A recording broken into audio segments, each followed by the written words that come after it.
What's going on, internet peoples? How you doing?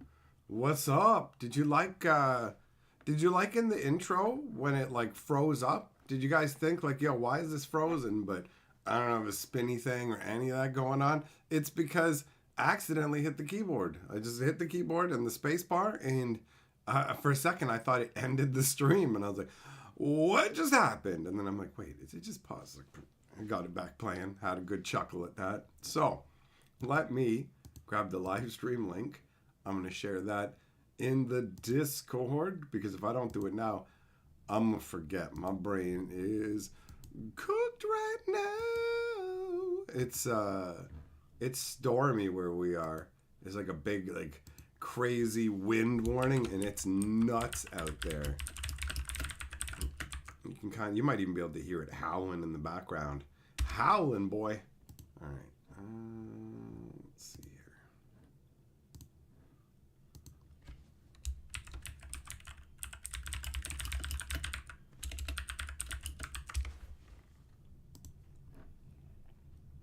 All right. There we go. Notifications are done. Let's do some hellos. What's up, David J, Landmark, James P, Garcia, Himrod, Kentucky, Yamagoro, Sandwich, Butcher, Kellaway. What's up, guys? What's up? You see the title of the stream? You see you won't believe? I'm gonna tell you what you won't believe. That title don't mean shit. It doesn't mean anything. I am fucking high, and I liked it as a title because it's a throwback to a video I saw years ago talking about clickbait. And so I'm like, you know what? I'm just gonna call it You Won't Believe, and that's it. That's it. There's literally nothing unbelievable here or in life. You'll believe reality, right? So that's the deal. What up, Legendary? What up, Lauren Lasagna?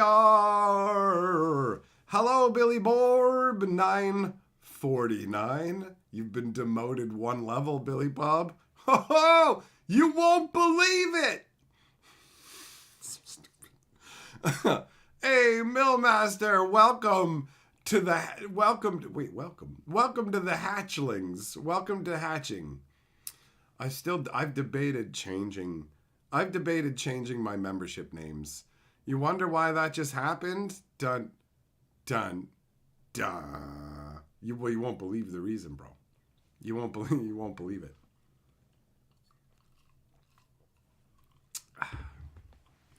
Callaway. Oh, that's how you're starting your day? All right, buddy. All right. I feel you. Yeah, Magor, you thought it was a normal joke, but it wasn't. It was not. Oh, man. The weather outside is nutty. Like, the wind levels are crazy, and the rain has been, like, going on and off like it's a faucet. Millmaster, your phone knows the only channel it should be sub to. I think what happens is whenever it renews your membership, if it happens to be during a live stream, then it happens during the live stream. And so this will be like, this is your month anniversary, right? So this is your grand renewal. It knows the channel that you want to be a member of. Sandwich, you want a crawdad boil so bad? You want dads with boils in your mouth? A perp AI? That's a great idea. An AI that manages your finances for you and make sure that you pay me. I like this. I am on board with this technology. At first I was like, I don't know if I like the AIs. And then I'm like, rob everybody and give it to me. Oh, don't mind if I do.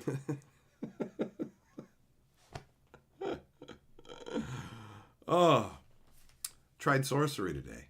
Actually had a fair bit of fun with it. So I've got all the information I need now to make my review video. I'm planning to do that hopefully in the next couple of days, maybe even tomorrow, depending on how things go.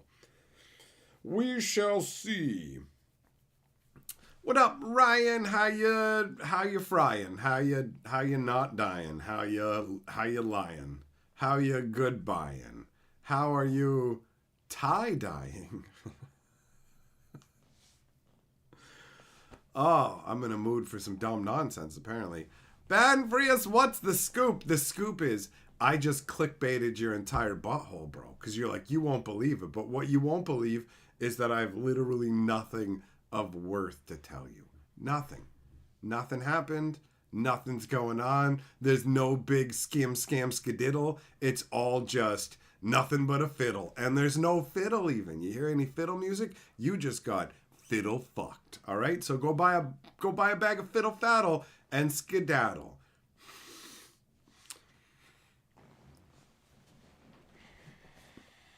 Yeah, Magoro, you like them looks of sorcery? Dude, the card quality, the actual, like, artwork and everything, it's all good. Callaway says, gotta go and get some hardwares from the store and such thing. Just thought I'd surf the board right into the shop. All right, buddy, you're lower to the board. Head on in there and handle some hammers. Like, the kind you can buy, not dudes' dongs like the rap terminology for hammers, you know? Like, MC Hammer can't touch this. All right, Callaway, you're low to the board.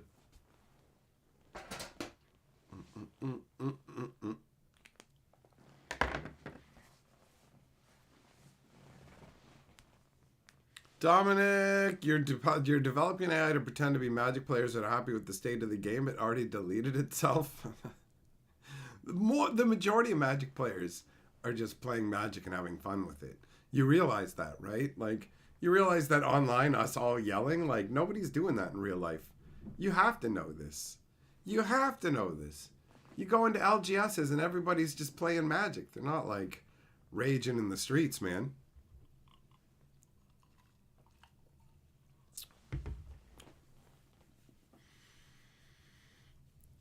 What's the cure? I'm going to say a rolling pin. A rolling pin inside you.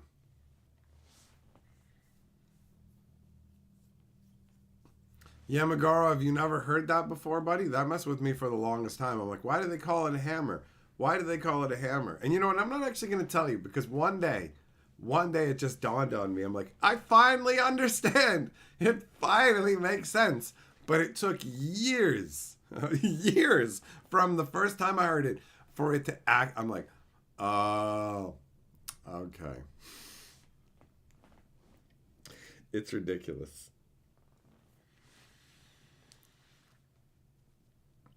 Munchie, what if you do believe? Well, then you get to go to the afterlife. That's how that works. Everybody knows that, but only if you tithe. If you don't give me money, then you go to hell, bro. So give me money or go to hell, right?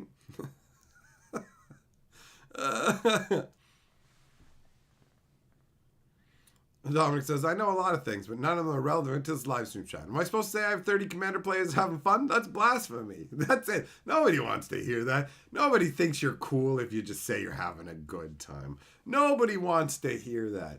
They want to hear that your ball bag is on fire and somebody just fucking slapped your mother in the tits. Like, they want fucking drama and action, bro. Right? That's what people want. RNG Gaming. Pop it in to steal Lord of the board. Happy to catch a live stream. Hope you're doing well, my friend. I am RNG. It's nice to see you, buddy. Good job swiping the board while Kellaway's off fondling hammers, son. That's the real RNG of the universe right there. Somebody raged at you the other day at an LGS for daring to single sleeve an Arabian Night Mountain, man. I'd be like, listen, you dumb little bitch.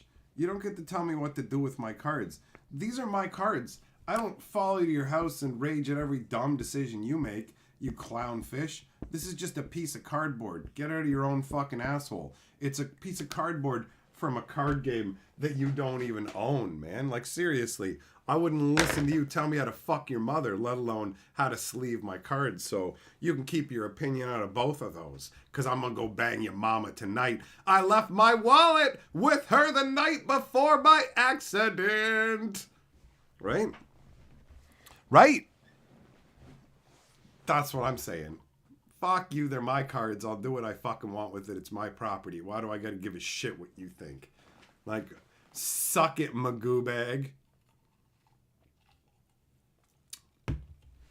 Florida, what's up, buddy? Ha buddy! Perps available for birthday parties. Imagine inviting me to your fucking birthday party. What an unsuspecting group of people. What would you won't believe what happened next. Everybody left the party. This guy's an asshole. Who fucking invited this guy?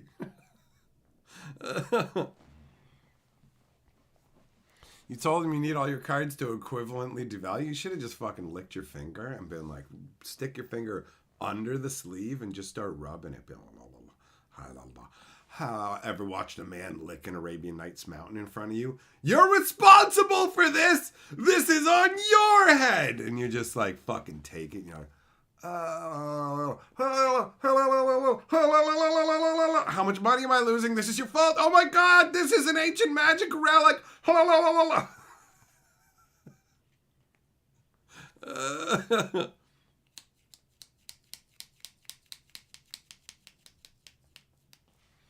Florida, you single sleeve everything? Well, that's a fucking lie. Survey says that's a lie. I doubt it. You put sleeves on your bread for your sandwiches? Nope. You put sleeves on your kids? Well, maybe on their shirts. You can get away with that one. But you get my point, man. You get my point. Your shoes don't have sleeves on them, right? Neither does your television. On a similar note, I always pull the film, that little plastic film that comes on TV screens and on your computers and stuff like that. I pull that off of everything.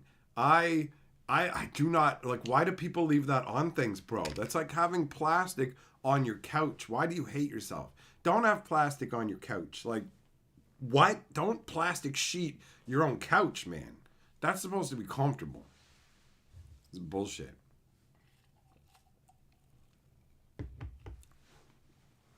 Florida says, I'd hire a clown for a birthday party than hire you without telling the clown, and your whole goal is to get the clown to scream at the kids. Now that's a challenge. That's fun. That's fun.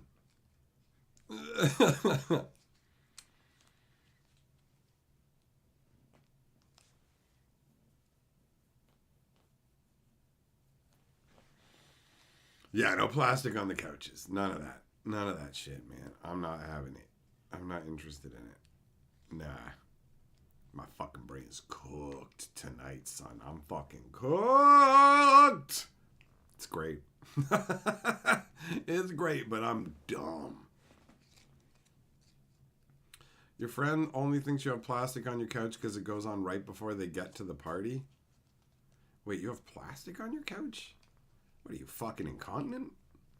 Can't hold your bowels in, bro? It's like, yo, because there's no cool reasons to have plastic on your couch ever, right? Like, if it's supposed to be like sexy reasons, then you need to be rich enough that you can just be like, I can buy a new sex couch. So that, like, there's no cool way to have plastic up furniture. That's like, that's not cool. That is the uncoolness. You won't believe how uncool that is. Oh, of course, somebody whose last name is Areola is going to say depends on the type of party. Depends on the type of party. You won't believe it. Jack of Flames, I call into question Dan Florida's gigantic lie about single sleeving everything. That's a lie. That's a lie. He doesn't single sleeve his fucking hats. Nope. Actual couches are much more lumpy. What the hell does that even mean? This is cryptic ass weird. My friends think I put plastic on my couches right before they come over. My real couches are lumpy. Are you a fucking serial killer, bro? Are you like a fucking murderer or something? Is that the deal? And now Florida's probably your accomplice. I sleeve everything, bro. It's like Dexter. I put plastic sheets up. This room is single sleeved. Welcome to the murderatorium. Don't worry, we got plastic on the couches here. Our real couches are lumpy as fuck. You wouldn't even believe how fucking lumpy my real couches are. What are these, the fake couches? Yeah, these are the fucking ringer couches for the fucking murders. For the murders.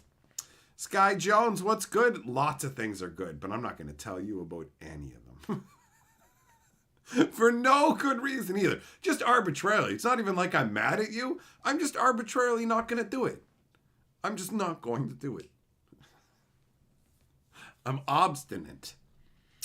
I'm obstinate. I'm loud. Stuffed his couch with fat and skin. Yo, you talking about my body now, bro? What up, Reaper? Dominic says people who put plastic on couches are awful humans. Just buy a new couch if you can't clean it. That's right. To hire some less fortunate people to lick your couch clean. Throw your lumpy couch out and get a non-lumpy couch. Get a couch. That's it. Munchy, your couch has a blanket on it. That's about it. Approved. That's a normal couch. What? I got the devil in me. I got a blanket on my couch too. It's just a normal ass blanket. Sometimes it's a magic card blanket, which is fun. But that's it. That's it. I don't have fucking plastic on my couch. I mean, it's weird. It's weird. I understand wanting your couch to not be like dirty and stained and stuff. I get that. And I have a hilarious story about like the couch we have now. This is the only time I've ever bought a couch. That's it. Like all my other couches have been like hand-me-down, second-hand couches. So the only couch I ever got was using money that was part of the wedding gifts, right? And it's an awesome couch. I love it. Like, it's really cool. And it cost a lot of fucking money. And I wanted to protect it. So it came with that protective stuff, right? And so I sat there with that spray bottle. And normally I don't care about shit. Like, you see how, like, kind of ratty this is and beat up and whatever?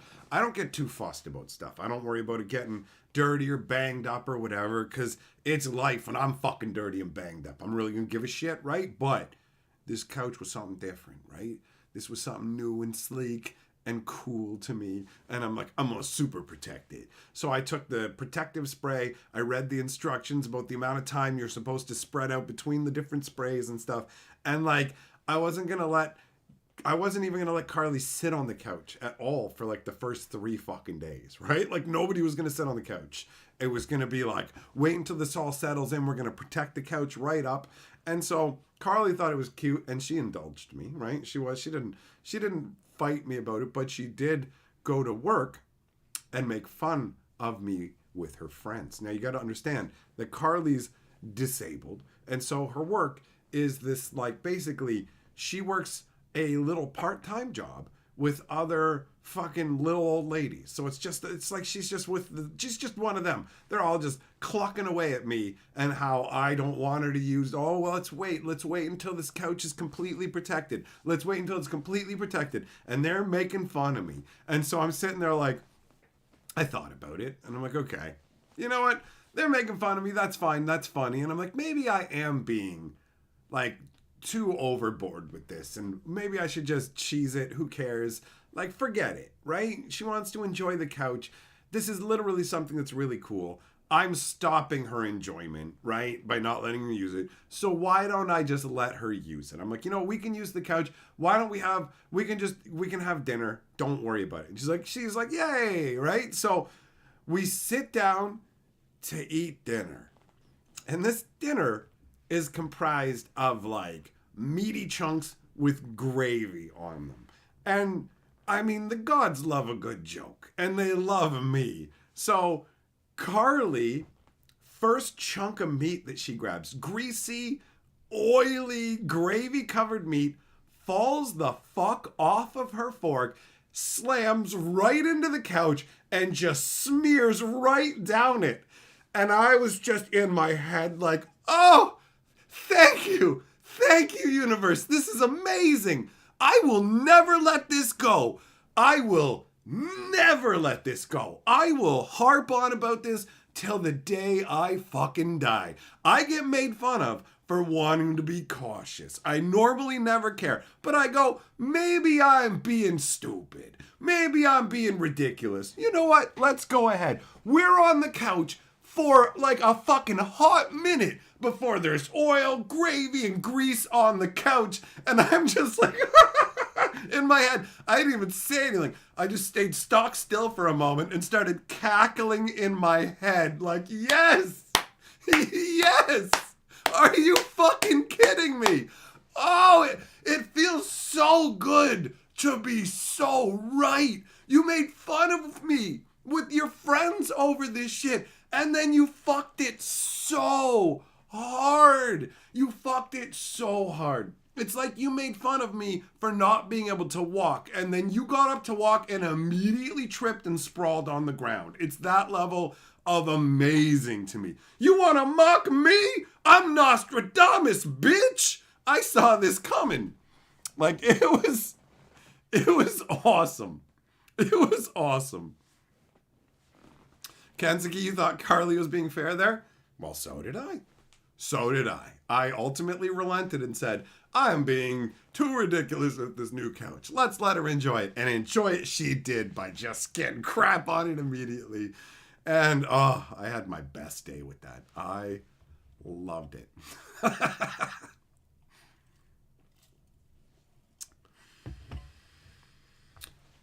Have I ever watched MMA? I watched the UFC like way back in the day when things were like unruly and insane and they didn't even have like different weight classifications. And I watched some gigantic Andre the Giant looking dude fight some little Jean-Claude Van Damme looking dude.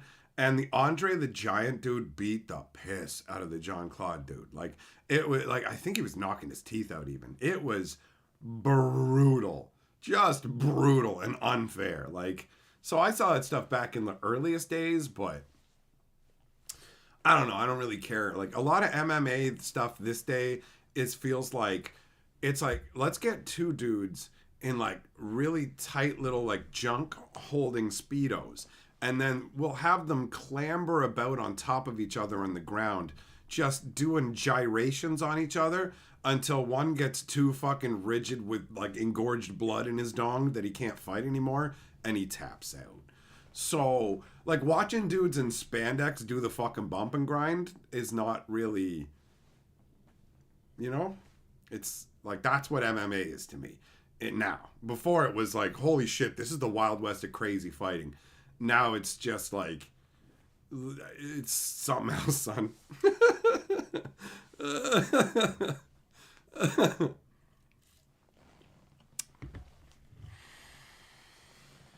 It's boring, really, is the thing. It's just boring. I don't care. Like, I don't care about sports and stuff like that either. I don't give a shit. Yo, I ran fast down a field. Great. Okay. I threw a ball. Wow. No, but like I threw it to like another guy. Okay. I ran fast down the field, but then a guy pushed me. All right. I'm going to throw a ball. You hit it with a stick. I'm like there's computers and stuff now. Like, I don't know if you guys have heard of fucking video games and shit, but if you want to do this caveman throwing a rock at a stick shit and then going, woo! Have fun. If watching a guy grab a ball and run down a field is exciting to you, great. It doesn't excite me. It's cool that you're in shape, bro. But ultimately, holy fuck is it dull? It's so boring. It's so boring. Who gives a fucking shit? These 8 guys are going to try and move this fucking circle down this way. These other 8 guys are going to try and stop him. Is there anything else? No. There is nothing else. We're going to pause the game a lot. It's going to suck. And you can watch it if you want. And a ton of people will. You just get really drunk, I guess. And just like get so bleary that you know what you're watching. But why wouldn't you just watch anything else, right? Should be able to find an underground death match within an hour of any major city. All right, Millmaster. Calm down. We're not looking for death matches, bro. We're not looking for it. Avalanche, what won't you believe? I don't know. I'm not you. What the fuck? How's that my responsibility? Gee, I don't know. I don't know what you're going to have for dinner either. I got my own fucking problems, man. I'm just trying to make it through this life, you know? David J, you hate? All right. Say it up, Rammstein.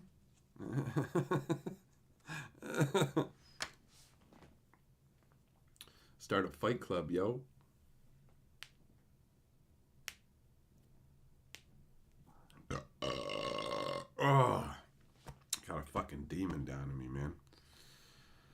That's right. You know what? You know what, harder? Your name works here. It gets harder day by day. Ha, la, la, la. If I had that last name, bro, I would fucking just run it into the ground. I would work it harder and harder. It's like, how's it going? Things just keep getting harder for me. It's just another harder day. I like to do it harder. Ha, la, la, la, la. Until people are just like, can you fucking stop? And I'm like, I will never stop. I will only go harder. That's it. That's it. You break people with that shit, son. You break them with it. See, at first, they'll say it's not funny and they'll groan. But you can break people if you keep pushing. If you keep pushing with a terrible joke, there is a wall that you can break through. That's how it works. Take it from somebody who knows. I know what the fuck I'm talking about. I do it harder.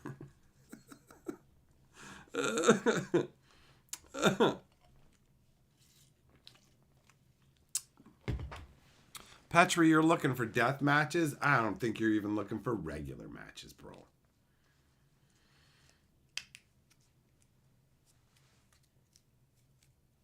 Fucking this magic card up. Oh, yeah, man. I got pretty fucking high. And then played sorcery with Carly. And then got higher. Because I was like, fuck it. It's Saturday. I've been working my fucking ass off. And I would like to be more high than usual. I mean, every day is a good day to get high. But today's a good day to get extra fucking high. Do you know what I mean? I'm getting high as shit. You might say, I'm going to go harder tonight.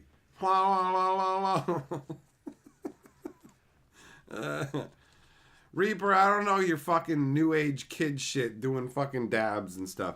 I got a dab and a whatever. Get the fucking hot nail and whatever. Like, fuck off. Just roll a fucking joint, man. What's wrong with a fucking fatty, bro? Gotta use all this fucking techno babble. We got some fucking shatter and some smash and some wax. Put it on the nail. Come on, man. Come on.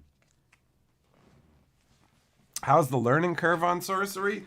Not difficult to pick up, man, honestly. Me and Carly went through it. Most of it felt straightforward.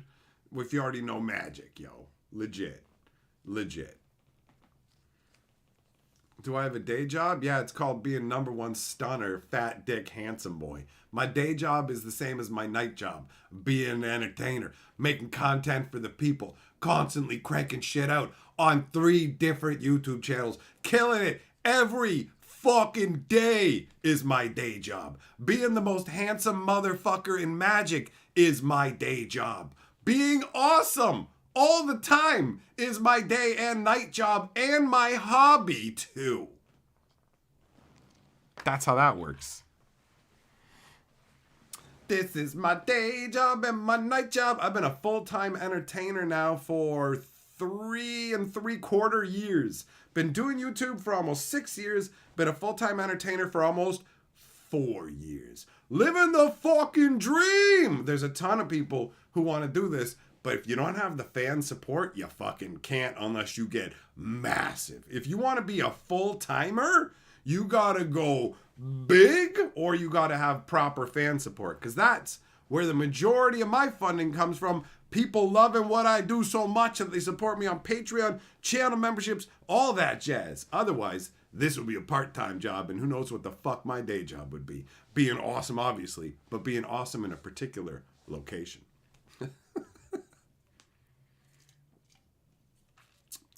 Hatcher's essentially the OnlyFans of the historian properties. Exactly. How much you gonna pay for me to unzip this fucking hoodie?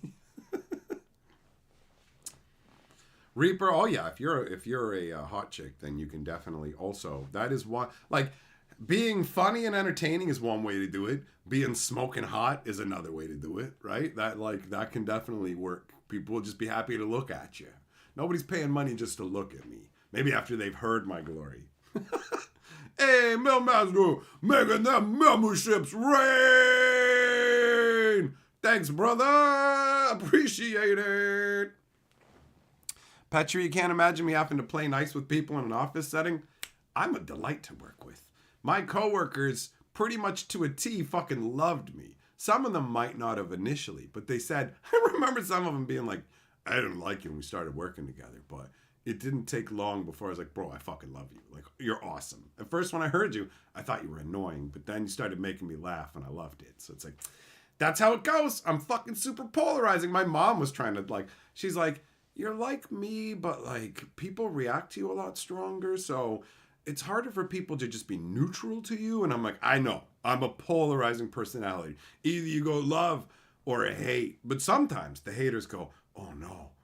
Oh no, no, no, no, no. Yes, yes, yes, yes, yes, yes, yes.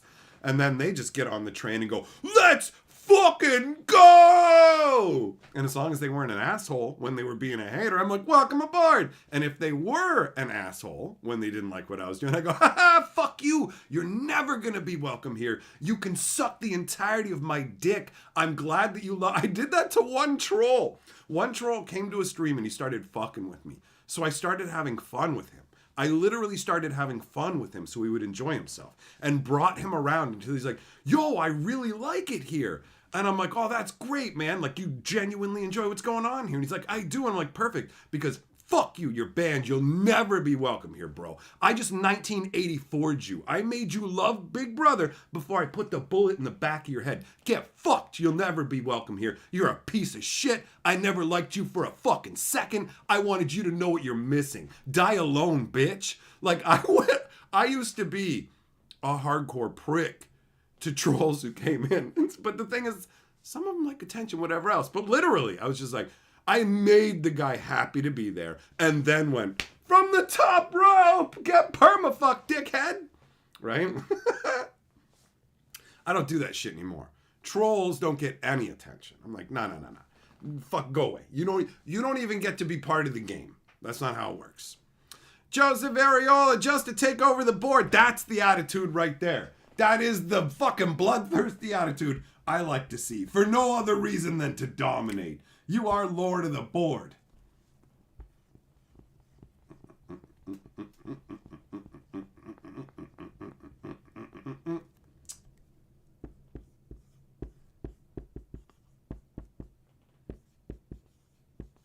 sure I spell this shit right. All right, there you go. Bam. Lording it up.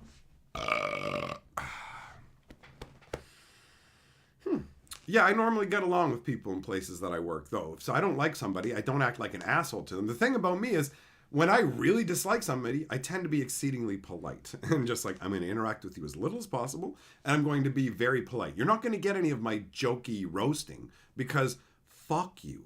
That's meant to make people's days better. That's what, it's like, yo, my personality, all of it is geared towards entertaining people and trying to give them relief from their existence. If that doesn't work for you, fine. I don't give a shit. That's me trying to give you something. So I don't give a fuck. If it doesn't work for you, cool.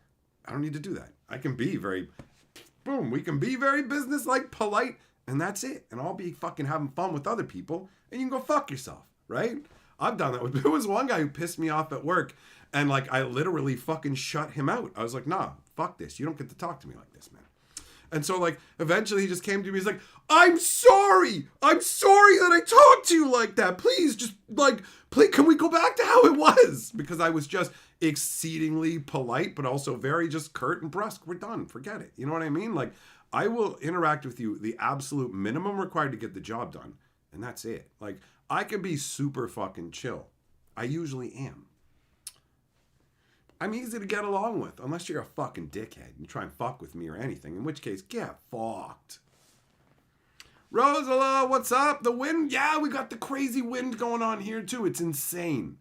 It's insane. Dominic, you don't believe I've had coworkers? My coworkers fucking love me, bro. I worked in call centers. With, basically, they were the best place to meet ladies. It's like, okay, so you can pick wherever you want to sit. Go find yourself a cute lady, start talking to her. You're there for like 8 hours. She's got to do this boring job. She's right beside me. Cracking jokes, entertaining her. She's loving it. Works very, very well. Very well for me. My coworkers mostly loved me. Some hated me, but fuck them.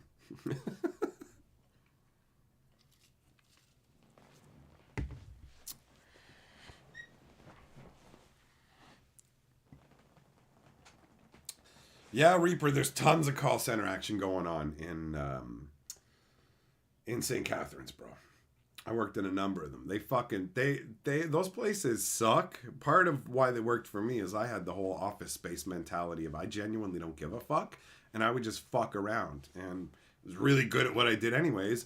And those places are fundamentally unprepared for somebody who's really good at the job but doesn't respond to the fear structure and doesn't give a fuck. So like I would do crazy shit. Like they would have setups where, all right, we're sending people home today who aren't producing enough results. So if you haven't produced enough results by 3 hours, you're out of here. So I'm literally underreporting my results so I can just leave work early. And they're coming and getting pissed at me, going, "What the fuck, man? Like, what are you doing? Why you don't get to leave if you're doing a good job." And so like I'm trying to do a bad job. And the customers are fighting with me and just buying the products. And I'm like, can you fucking hear my voice that I don't want you to have this or something? Because people keep fucking buying. I make sales whether I want to or whether I don't. I'm a lot of fucking fun on the phone and I say crazy shit to people. I remember when I called when I was doing work for the charities and I was just saying crazy stuff to people like, "Yo, I'm in your fucking basement right now." Not the swearing part, but I'm in the basement I'm in your basement right now. And like the person beside me is looking at me like, "What are you doing? What are you saying to this lady?"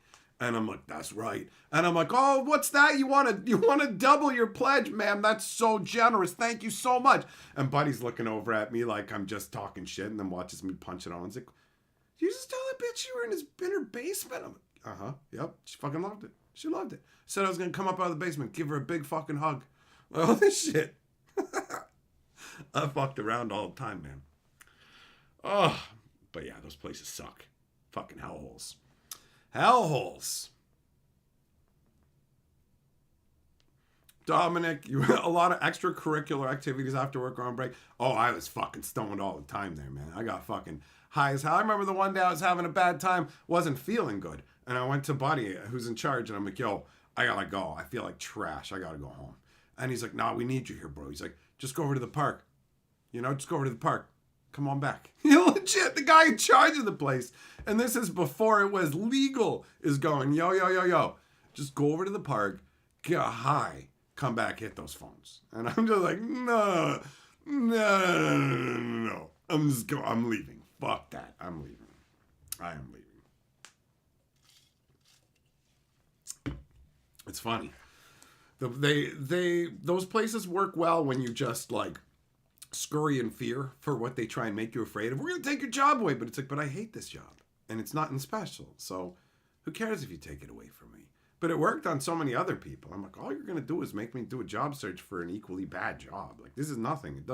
This isn't worth hanging on to. Like that, the day I was underreporting my results, when they called me in the next day, it's like, "You've been underreporting your results. You need to think if you want to work here." And I just want to be like, are you out of your fucking mind? It's like, I'm here to just try and basically barely get through life and get fucking drug money to get high. I just want to fucking buy weed. You think I want to be here? This is a fucking call center. Nobody wants to be here. Not even you fucking people. So why don't you get the fuck out of it? Like it was ridiculous. The shit that they tried to pull. The one lady tries to fucking write me up. She's like, "I'm writing you up because you did X. And when you fucking started working here, you signed papers saying you wouldn't do X." And I was like, "I don't remember that. I'd like to see those papers." And so then she goes to the fucking document room, comes back with this shit, and then reads it off. And I'm like, "I'd like to see the document." And I took it from her, and I read it. And I'm like, "It's funny how you just said it out loud to me. And it's not on this document. But here's the thing." And I grabbed the fucking write-up, and I signed it, and I pointed up at the clock. "The only fucking reason I made you go and get that piece of paper is because I wanted to piss away the 5 minutes until break. If you think I give a fuck about these write-ups, I don't. Signed it. Have fun. I don't give a shit." And she didn't know how to fucking deal with that. It's like, yeah, you tried all your maneuverings. I called you out on them. I caught you. I could have gotten you in trouble, but instead, I'm signing this piece of paper and walking the fuck out of here because you have no power over me, you fucking idiot. You've bought into their structure. This is nothing, honey. You are a fucking manager at a call center. You have no power. And that's how I handled all of the managers. Like, literally all of them. The one comes and sits beside me. I'm going to listen to your phone calls. She listens to my phone calls. I started to make sales and unmake them on the call with her. But I basically changed my tone of inflection. Like, you can put people into a half hypnotic state while you're talking to them and selling them shit. And then you can pull them right back out of it with the proper question or tone. So I would always, right at the end, just fucking torpedo the sale. And she'd be like, what are you doing? And I'm like, I have to confirm that they want the product, right? We have to make sure these sales are legitimate. I'm sorry, do you have any feedback for me on my approach?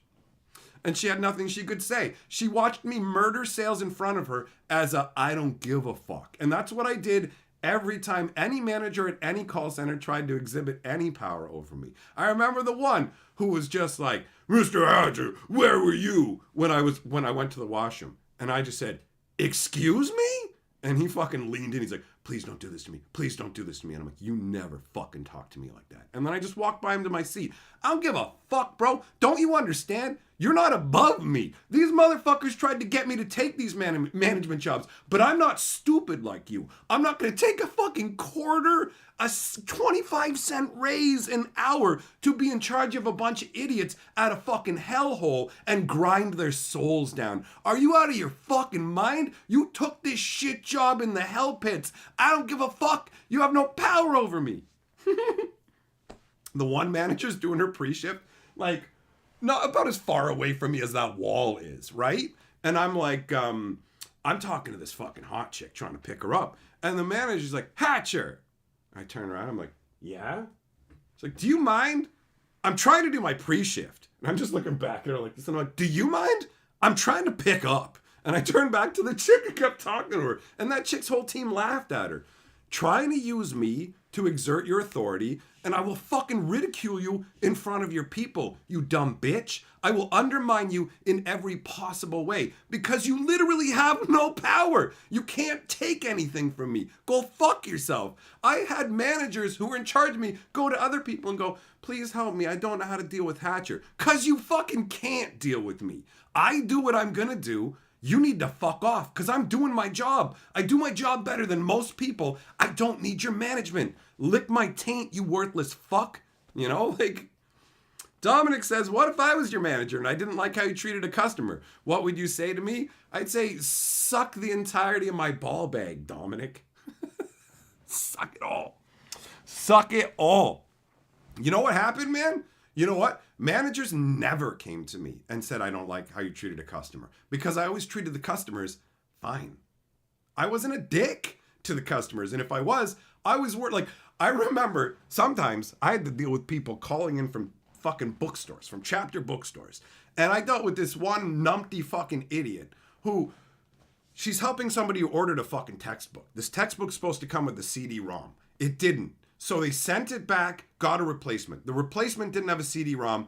Sent it back again, 4 times through this fucking cycle. Send it back, there's no CD-ROM. Because there is no CD-ROM. It's listed improperly on the website. I do the research. I tell the chick who works in the fucking shop, we can send this out again if you want, because that's protocol. However, you are going to go through this exact same scenario again because there will not be a CD-ROM.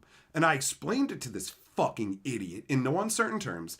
And then she got upset afterwards and called like in and goes, and then the fucking manager goes and listens to it. And it's like, yeah, I listened to the call and there was no problems at all. You're doing your job just fine. That's how it always came back. Manager talks with me usually went something like this.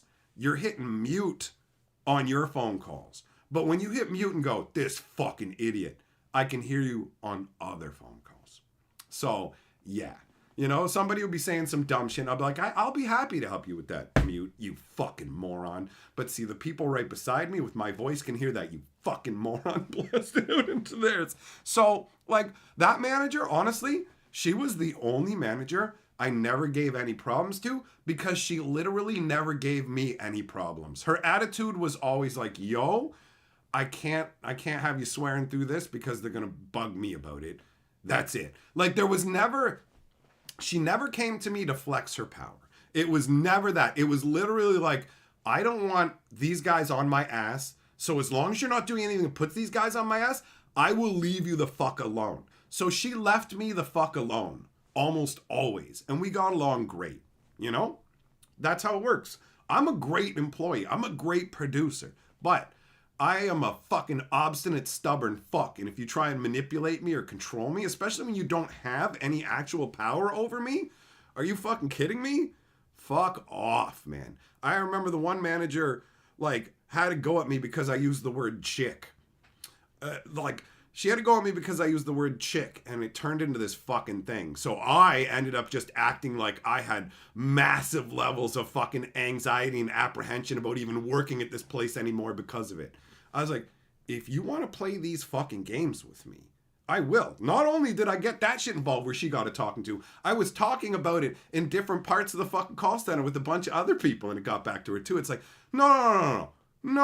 I don't fucking deal with your bullshit. Fuck you. Don't fuck with me. Leave me alone to do my job, and certainly don't pick little shit over with me, or I will make things difficult for you because I know how to. I'm not stupid. I'm smart. I'm likable. I'm convincing, and I literally have no problem lying to fuck you over. Like, I don't care.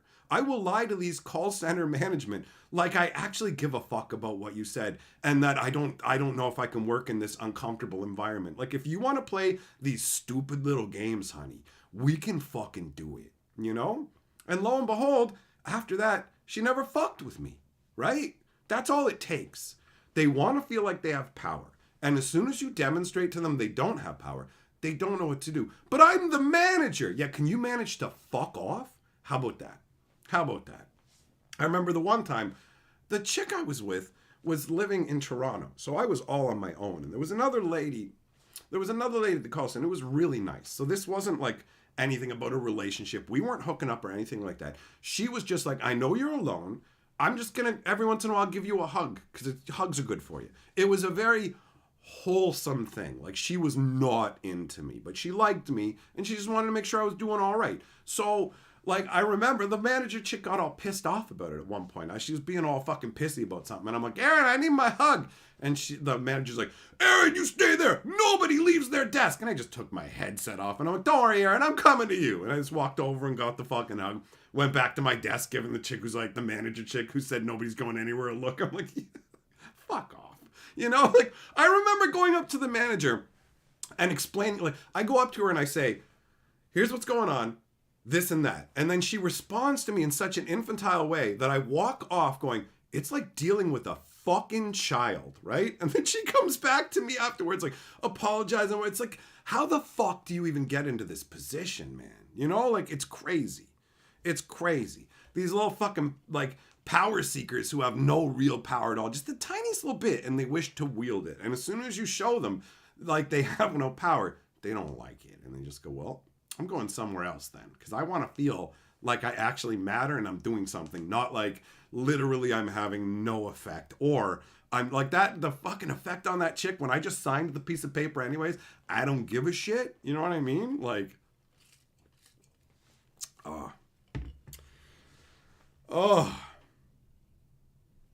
it's funny. I remember the one fucking call center, like, big top level call center dude. This was a hilarious thing. So what happens, me and another call center guy, we go out behind the call center down into the stairwell to smoke a fucking fat J, right? So we're down there smoking a J. And then, like, I don't know how I had the foreshadowing of the gods or something. Or maybe I just saw a shadow fall across the stairwell. Whatever it is, my brain went, yo, put this out immediately. So I flipped the J around and pressed it into my jacket, right? Because it's like, I'm at work now. We don't want to run into any issues. Sure enough, it's the guy in charge of the whole call center. He's there standing. He's like, what's going on, guys? Like, yeah, we're just hanging out. And he's like, you want an authorized break? It's like, sure are. And then he's like, he made some reference to smoke. I'm like, you know what they say, buddy? No smoke, no fire, right? And so he's like, all right. And he just, like, walks off. And then when I get back upstairs, my fucking manager, like, the manager above me comes up. She slips a little piece of paper in my pocket going, yo, he's looking to catch you. He was down on his hands and knees looking for what was left of your J, bro.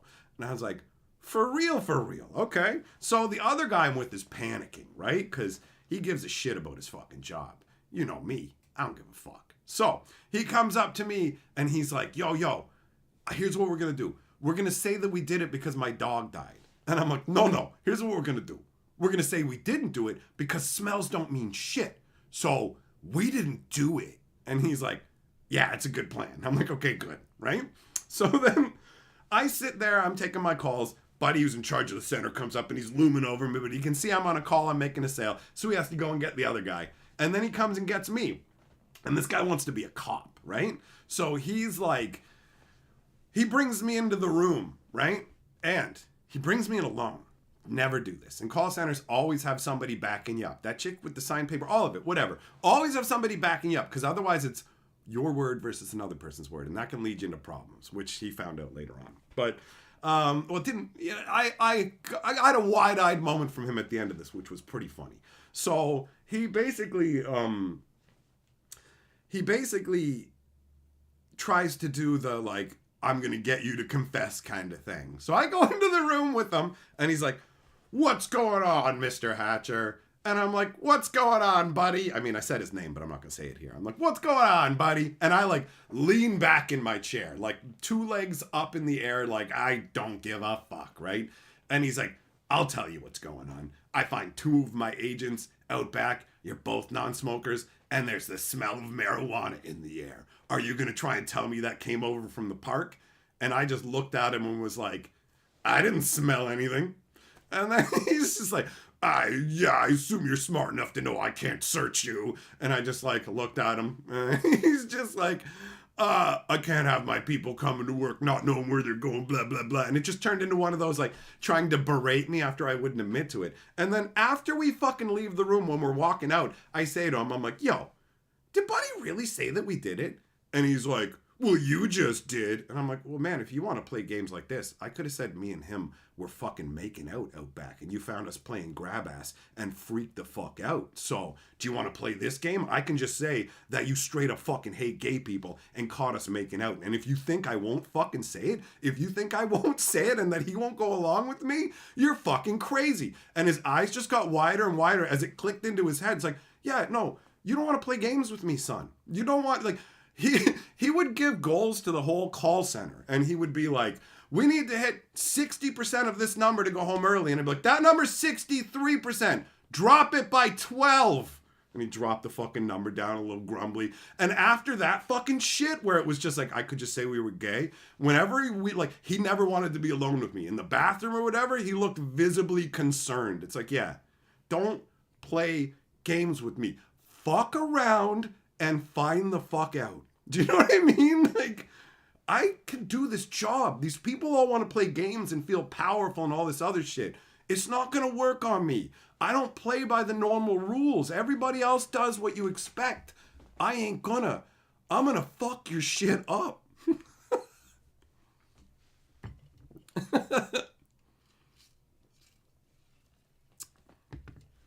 Callaway sausage sizzling. That sounds good.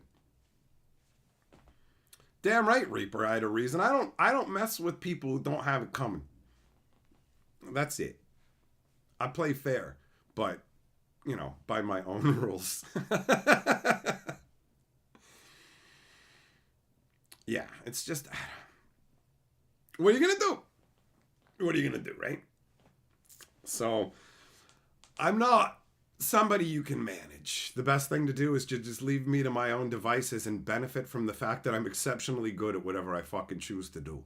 When it comes to sales and stuff, like, bro, I'm always, like, top notch. Oh, they had this thing where they're like, yo, we're going to let you guys go home early. Like I said, with the group target, but they did individual targets too. And the first day they introduced individual targets, I got to leave 2 hours early. And holy fucking shit. 2 hours leaving work early and still getting paid for it was amazing. And so I kept cranking higher numbers of sales, like faster basically, to hit the target and leave early. And then they fucking just stopped. And I was just like, oh, okay. And then I just stopped pushing as hard. And I'm just like, you're not getting as many sales. You should literally keep that incentivizing system. I will crank out more sales for you in a lesser period of time. If I have to stay for the whole thing, then what's the incentive to crank harder, right? Kanzigi says there's 16 different personalities, and then there's perp. Yeah, like the what is it, the EFNPs, and then just off on the side, there's just one gigantic P. That's me. But yeah, I noticed that, like, the call centers, like, all of this stuff, it relies on you behaving a particular way, viewing the world a particular way. And when you just choose to play by your own rules, a lot of the time, the world doesn't know how to deal with it and just goes along with it. That's how it's worked for me, at least. It may not work for you that way, but I have found that I just, like, kind of do whatever and it works out. Like, I'm just going to fuck around, you know? So I fucked around at a bunch of those call centers and did whatever.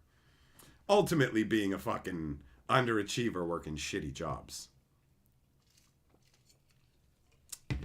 Mailmaster, I choose now. Can I do it now, please? Can I do it now, please? Jason, how you doing, buddy? Brent, I see you there, son. I see you. Jack of Flames, those are some very entertaining work stories. Oh, I got a bunch, man. I got a bunch, bro. Imagine this fucking scenario. Imagine you're me, and you find out that, like, the resource department for your company works in the fucking Philippines. So they're in charge of telling people where to go and where to work. But they have very particular ways that they do things. So it goes like this. I'm doing this work where they have these really old computer systems, and they would put you into dialing on this program that is the absolute worst. It is like, it's the most trudgery version of call center work imaginable, where essentially what happens is you have to go verbatim, first of all, which I fucking hate. You have to read a script word for word like a robot. So you're supposed to be robotic and verbatim with the script, right? You're calling people about their cable internet. And you're calling people, like, do you know when you go into a store and there's a little kiosk and they're like, sign up for our Comcast internet. And you sign up for their internet and they schedule an appointment for you. Well, I was calling people to schedule appointments, people who said they wanted the internet. But 99% of the phone calls were people who already had the internet installed. And the other 1% were people who had appointments. I literally never booked an appointment for a single person. And we were told we had to go verbatim. We were like clockwork automatons speaking into the void. And the verbatim aspect extended to answering machine messages. And, unsurprisingly, the company absolutely lied to us about the way that it worked. The way it was explained to us, and probably how it was supposed to work but wasn't programmed to, was it's supposed to scrub a phone number from the list for the rest of the day if you get an answering machine. So if you don't know what that means, basically, if I'm working at a call center and I call somebody's home and there's an answering machine, I leave an answering machine message from the verbatim script. Hi, it's Mike calling about your cable. And then I press the button. It registers an answering machine. The computer goes, boom, set this aside for tomorrow. We'll call them back tomorrow, even though we left an answering machine message. But that's not how it works. How it actually works is 5 times a day. 5 times a day before it gets scrubbed. So you're calling people who already have their internet installed. You're calling to tell them that you're going to get an appointment to install their internet. You're leaving 5 answering machine messages that are fucking verbatim. Hi, it's Mike from Comcast. Hi, it's Greg from Comcast. Hi, it's Doug from Comcast. Like, in the span of 8 fucking hours, 5 answering machine messages. And then you're the person who gets that person on the phone. That's the kind of shit we were doing. So I am not doing this script verbatim anymore. I look like a fucking asshole. So I'm changing it. Anybody with a brain would. Nobody else did. Everybody else would go verbatim. They're afraid of losing their job, whatever it was. They would just go verbatim. I just switched it and went, yo. I'm like, hey, calling from Comcast. I know that you went in and set up an appointment to get your cable. We're just calling to make sure that it's installed properly and that you're happy. Sure is. Thanks for calling. Bye. That's how it went. And it switched from a whole bunch of angry people to, oh, that's what the answering machine message was about? Oh, I thought it was about installing. That's weird. Well, thanks for checking. Have a good day. Like, that switch was all the script needed and should have been the original script. It should have literally been, hi, I'm calling just to ensure you have the internet set up the way that you wanted it to be set up. That way you catch anybody you've missed. Like, it's the simplest of things. So nobody came and said anything to me about me going off script. So I said, well, if they're not listening and catching the script thing, then why don't I just go ahead and not leave answering machine messages? I'll just assume other people are leaving answering machine messages. I'll log them as answering machines so that people don't get bothered, right? And so I started to do that. And then, like, nobody came and said anything to me about going an entire shift of non-verbatim and not leaving answering machine messages. And I went, oh, nobody's paying attention. This is all being fed into the void.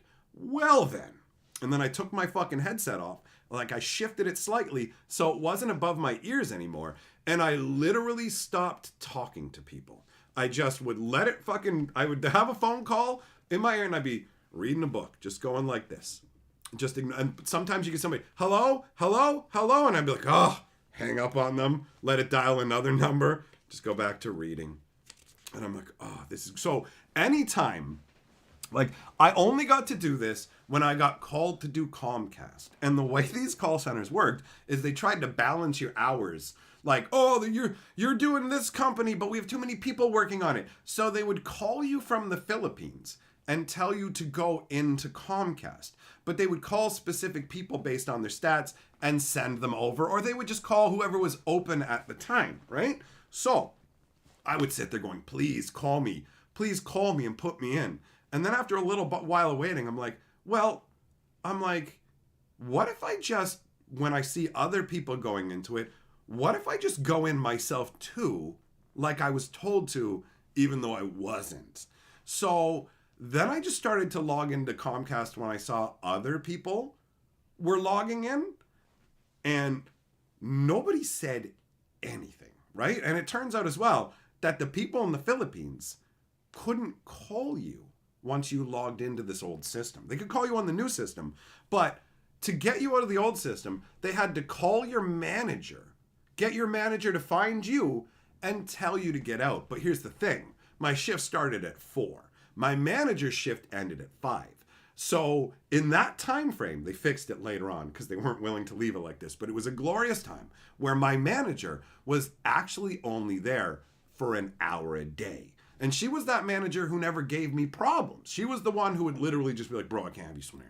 Other than that, do your thing. You know what I mean? So she wasn't there. So they couldn't call to get me out of the system. It wasn't possible, right? They'd have to call another manager, but they don't know where anybody is. And this call center had 7 different locations worldwide. So you have these people from the Philippines flailing around calling different parts of the world, trying to find my manager who's literally not even there, bro. Not even there.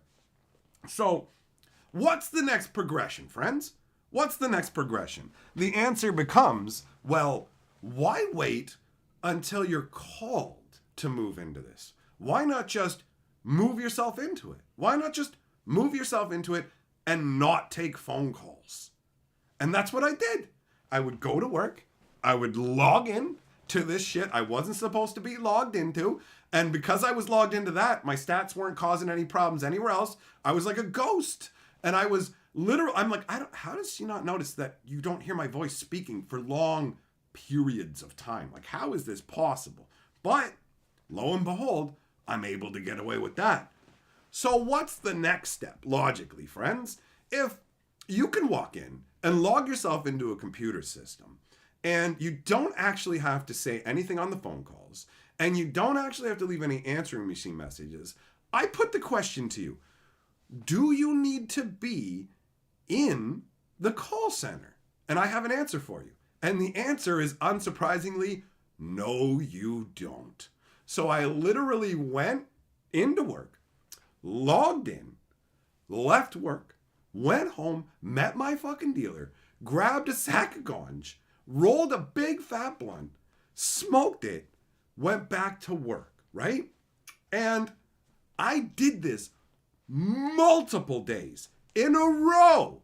One day, The manager gave me a weird look when I was coming back. I came back 5 minutes before lunch. 5 minutes before lunch, sat down, logged my stuff out, left for lunch. She's like, where were you? I was like, washroom. And just I went home the one day, got my bike, rode my bike back to work, and did like not donuts, but like lazy eights, infinity symbols, whatever you want to call it, in front of the building for 45 minutes. Rode the bike home, walked back to work 5 minutes before lunch. I want you to understand something. I never got caught for any of this. I quit and moved. I was moving to Toronto. So I quit. But they never caught me. They never caught me, man. It's called hot laps. I doubt that.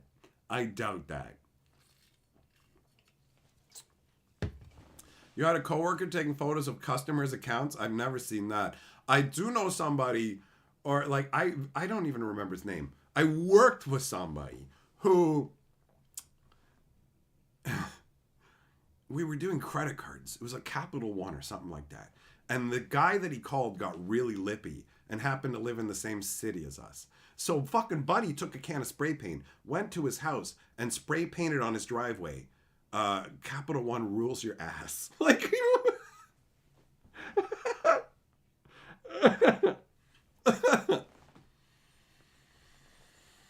Oh. So yeah, I did all kinds of shenanigans in call centers. All kinds. Just screw. Who cares? Right? Like, I don't care about this job. What are you gonna do? You're gonna threaten to take away something? I don't care. Oh, I love it though. I love that I did all that shit, man. I watch everybody else. They quake in fear. They stand in line. They get fired before me. I watch people who are fucking more dedicated employees get fired before me. I would lie. I remember once they sat me down with this fucking manager, and he was being a fucking dick, and I was being a dick back to him, right? But when I got taken into the back room to be talked about it, by the time we were done talking, the lady who was his boss was apologizing to me that the company wasn't challenging me enough and putting my skills to use. And that's what happened time and time again. It's like, I'm very, very persuasive, and I'm smarter than you, and I don't care, and I will absolutely lie. So you're taking me into the back one-on-one, I'm going to run circles around you. And I did every fucking time. Every time it was like, let's discipline Mike, it just turned into either like, we're sorry, or powerless feeling managers. It was so funny. It's like, bitch, I don't care. I don't know how everybody else doesn't see this. How the fuck do you buy into the lie that companies give a shit about you? They will dump you in a second. They don't care about you. You don't do anything for the fucking team. No, I'm sorry you don't. When I hit the numbers to leave early and look, why don't you stay and help add to the group total so everyone can leave? Everybody's not gonna leave. A bunch of these people don't have what it takes, and they're not the fucking albatross around my neck. I'm a winner, and I'm fucking taking my reward and leaving, all right? I ain't letting all these fucking people who can't do it drag me down. They're not coming to my house to fucking help me with shit. So trying to pretend like we're all a family, go fuck yourself. I have a friends, I have a families, and they all ain't this place. So if you think for a second, hey, let's all pitch in, it starts and ends at the fucking money. And if you think for a second I'm coming in early because you're short-staffed, you're out of your fucking mind. I will say the same phrase every single time. I'll see what I can do. And what I can do is always nothing. I would ridicule everything they did that was dumb, right? Like, we did Verizon Wireless. At the time, Verizon's motto was make progress every day. And this company's like, yo, what we're going to do is every day we're going to do statements about what we're going to make progress on. So we all get in a group and read out what we were going to make progress on. And so I was like, this is the most inane bullshit. This doesn't help anybody. This is so stupid. So I just fucking wrote down, I will progressively make progress like an atomic progress making machine, progressively progressing towards progression. And I, like, after 2 days of that fucking nonsense, we weren't doing it anymore. If you think that I'm good, like, this is as inane as walking into Best Buy and they clap for the first customers. It's so rough that they make the employees do that shit. And like, I can't believe that anybody walks in. You feel special because minimum wage employees are being forced to clap for you. This is the modern day equivalent of imprisoned circus animals. This is like seeing a fucking bear that's being trained to dance on a ball, and you don't see the sadness in the bear's eye because you're so up in your own fucking head that you can't see other people's sadness. They're not doing this to applaud you. They're doing this so they can fucking eat tonight. Like, I walked in and the Best Boy employees started clapping and I literally started to cringe down into my body and look around at them like, oh, I wanted to fucking run because I knew immediately what it was and it made me so fucking uncomfortable. I'm like, this is the grossest form of forced corporate compliance and bullshit empty manipulation, and it makes me feel fucking sick inside. I'm sorry for fucking all of us. I'm embarrassed for all of us. I want to go around and individually apologize to all of you. I want to flee from this store. I don't want to shop here. Like, this is insane. It's gross. Hey, TC's Magic Box says, just for the awesome story. Thanks, bro. Also, thanks for sponsoring that video. I know it didn't turn out as good as the fancy one and whatever, but I had a lot of fun with it, and you knew you weren't going to get anything top shelf anyways, right? So that's not what I do.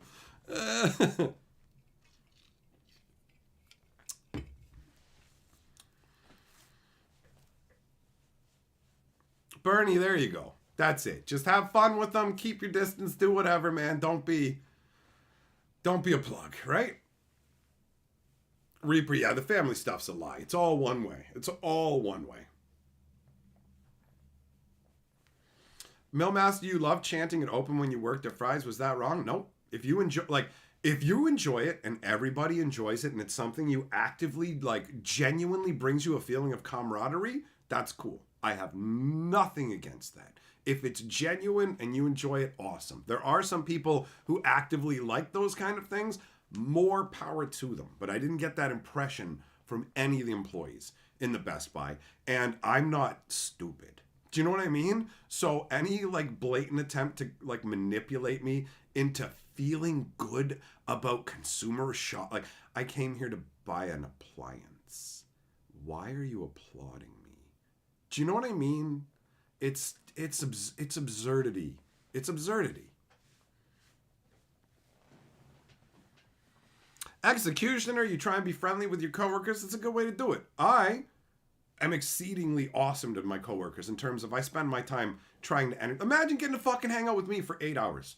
And on top of that, we're both working the same shitty job and I'm doing my level best to put a fucking smile on your face or make you crack up while you're trying to take phone calls and shit. Working with me is good times. Is good times. All right?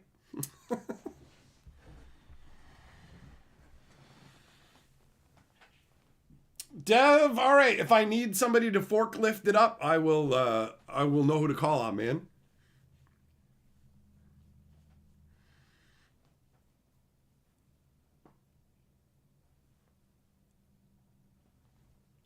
Oh, man. Oh.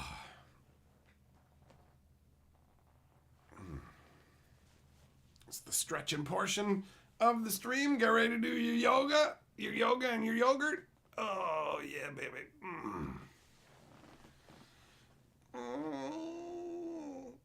Oh, I still haven't decided exactly what level determines whether I delete a stream or leave it up. And I gotta say right now, this one's on the bubble. I don't know if this is a stream I leave up or I delete. I'm still experimenting, deciding what I feel is worthwhile and what's not. There's some fun stories in this one. I'm probably going to leave it up.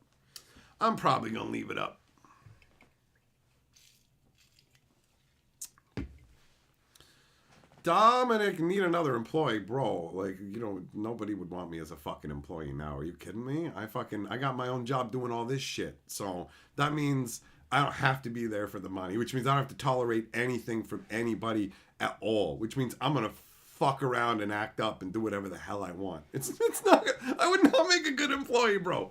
I make the best employee for myself. I work just hard enough to get my paycheck for anybody else. When it comes to myself, I'll run myself fucking ragged making videos, right? Like legit. I was working last night on videos, working this morning on videos. This afternoon I've been working on fucking videos, and guess what I'm doing tonight after we're done here? Working on more stuff. Constant cavalcade of content from me to you.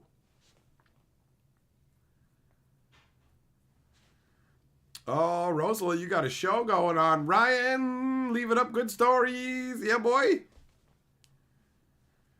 Parisa, it's like memories. You never know which ones are going to be left up. Fair enough. Bowser, you like being able to watch old streams you missed? Yeah, there's a number of people who like that. So I imagine at some point I'll probably just leave them all up. I still do delete some more on the historians. So I don't know. I thought about maybe just getting a little notebook and being like, okay, write down concretely which streams need to be deleted and why.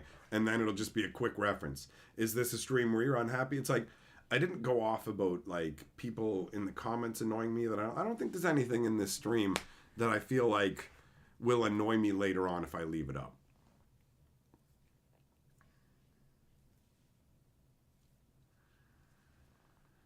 Millmaster, that's messed up, dude. That's messed up. Callaway, I have seen Office Space, and honestly, like when I watch the movie, I'm like that guy's attitude of just not caring and things, just like, yeah, that's very similar to how I operated. And you can always go back and watch the live stream afterwards. I'll leave it up. Screw it. I'll leave it up. Decision made. Then I'm gonna worry about it, right? It's fucking Hatcher, anyways. This channel is more of a messy dog and pony show, anyhow, and I love it. I love it. Just doing whatever. Just doing whatever. Got a sorcery review in the works. Got more Magic Lore to deal with. Although I don't know if the last couple side stories are going to be covered individually or if I'm just going to lump them together, because it seems like the Vraska one is fucking dog shit. I started to read it and started to make notes, and then I went, oh God, this might, you know what? I might just bail on this one. Like the Huatli one had just enough meat, but this Vraska one where it just talks about kissing Jace and I don't think anything happens, it's like, no. This is what I was talking about before too, when people are like, you left the Saheeli part out. I left the Saheeli and Huatli part out because it's boring and adds nothing to the story. The same way I feel like leaving the entire Vraska story out, because it almost feels like when I was reading it, it's only about the romance with Chase and the different colored text and the writing in the like first person and shit. It's all coming together to make me go, this one's gonna suck. This installment's gonna suck.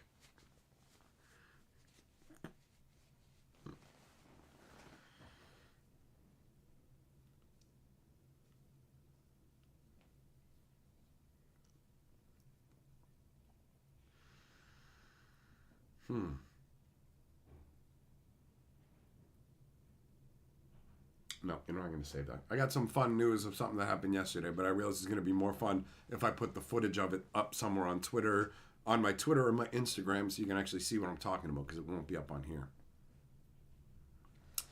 Spellcasting with Kenny, was it just you, or was the sentence structure messed up in a bunch of the stories in general, like they were rushed out the door?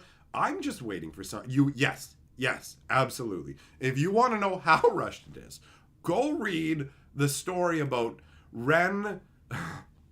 Ren being dropped by Chandra.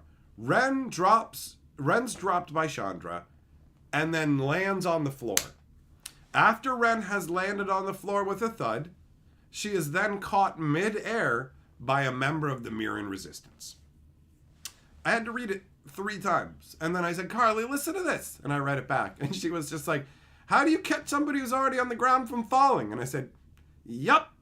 And it's so blatant that if anybody had read the story at all, if Wizards just didn't do a quick, oh, there's no red squiggle underlines, then, like, what? You know? Callaway says, love your work, bro. And I, for one, Enjoy rewatching some of the streams, especially the ones with emotion. Let me feed on your tears. All right. I'll be real. A lot of the time the streams get deleted because I feel like they're not good enough for you guys. They're good enough live when you're here and you can interact with me, but they're not good enough afterwards. And I don't want to just have Garbo clogging up the channel. Do you know what I mean?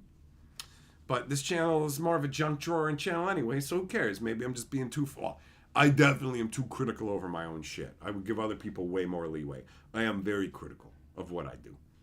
So there is that. Anyways, Callaway, let me put you up as Lord of the board, bro. Kenny, you noticed it too? Yup, it's fucking obnoxious, bro. I was just like, come on, man. Like, seriously. Seriously now. McKay says, what are the chances that Ren and 8 give Joyra wood and sap to build a new weatherlight? McKayus, you beautiful bastard. That is a great idea.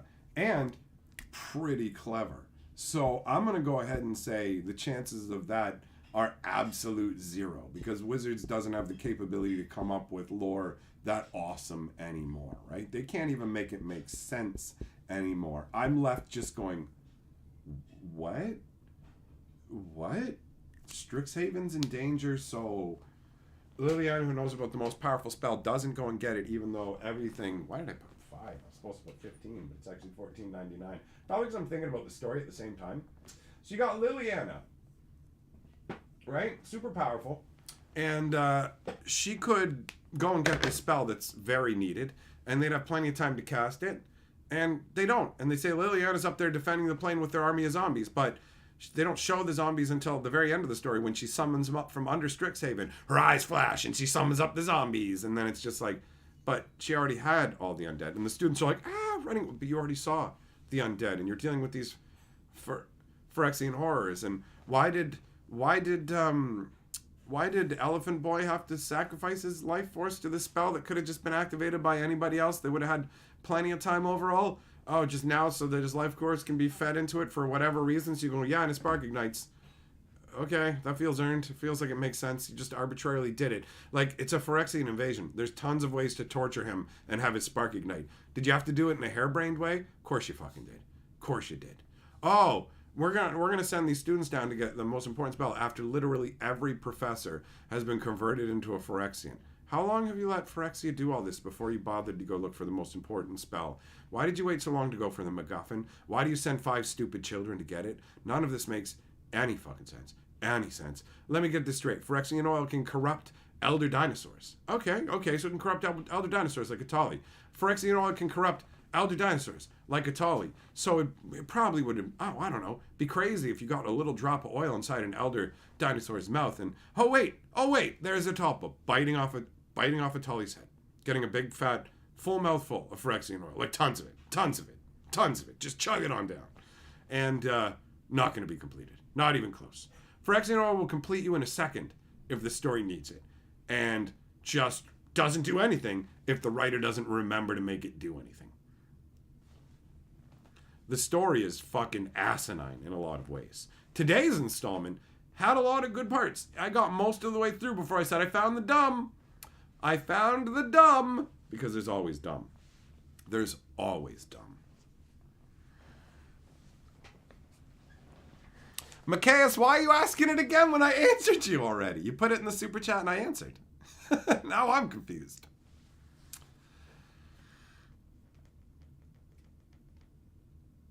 Why did I put Macias' name on the board? Good Lord, I got so confused about the story in that super chat. I'm all twisted up. My brain's trying to conceive of the story, giving you Kellaway's glory.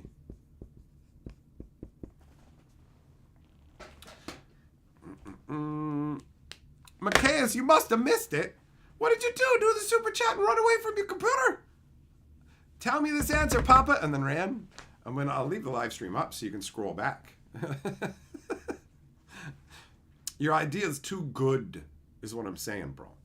It's too good. It's too clever. We need dumbass nonsense. Like, Elspeth goes outside the blind eternities. What? Well, we need a place where stuff can explode. Oh, okay. Yeah, and she's outside the blind eternities, and Sarah's there. Why? Because Sarah's an angel planeswalker. Shut up. And then She's gonna hug Elspeth, and Elspeth's wings are gonna come out. Okay. And then being outside where she is, she just heals up. What? Yeah, she just heals up.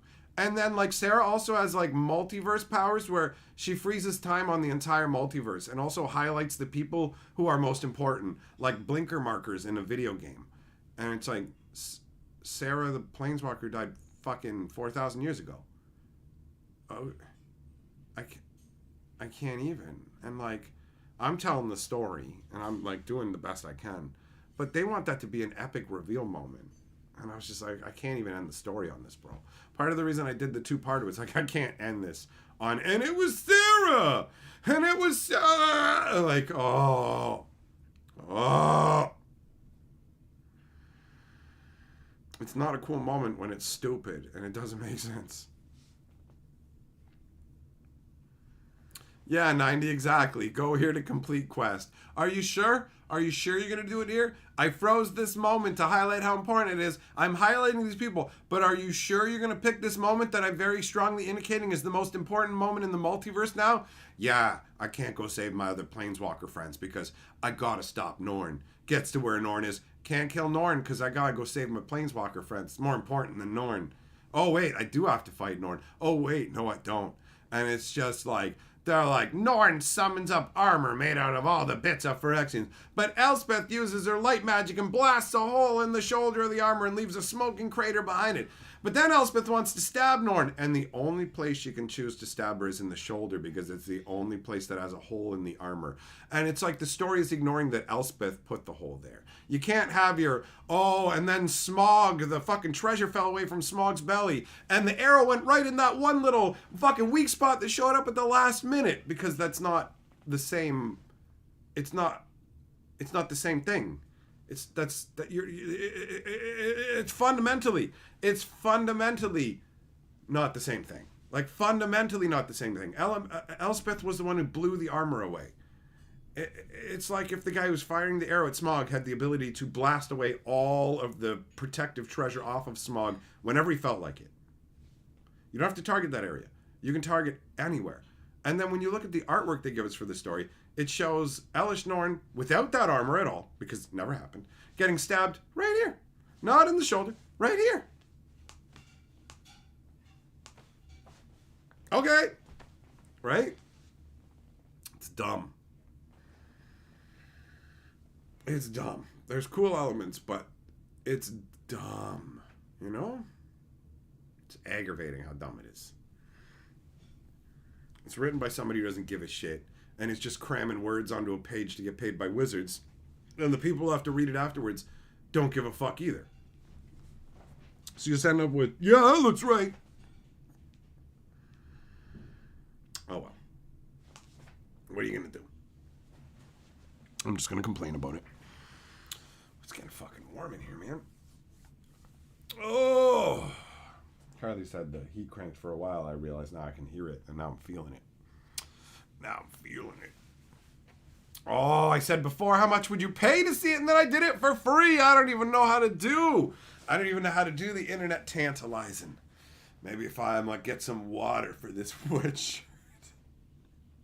Oh, I know. Who's ready to see me get sanitized, huh? Who's ready to see Daddy get really clean before he gets really dirty? I'm moving into fucking sex work. That's where the real money's at. I'm gonna go flex my butthole on the internet for dollars. That's it, Millmaster. This is the dawn of the age of Aquarius. I am getting pretty hungry, man.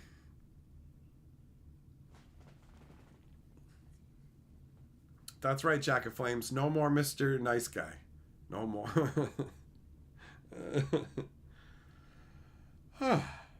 All right, I'm going to head off and have some dinner. Thanks for coming and hanging out, my friends. We will reconvene tomorrow. If you haven't already watched the lore, go check it out. I like this installment of the story quite a bit, and I trimmed out the dumb for you.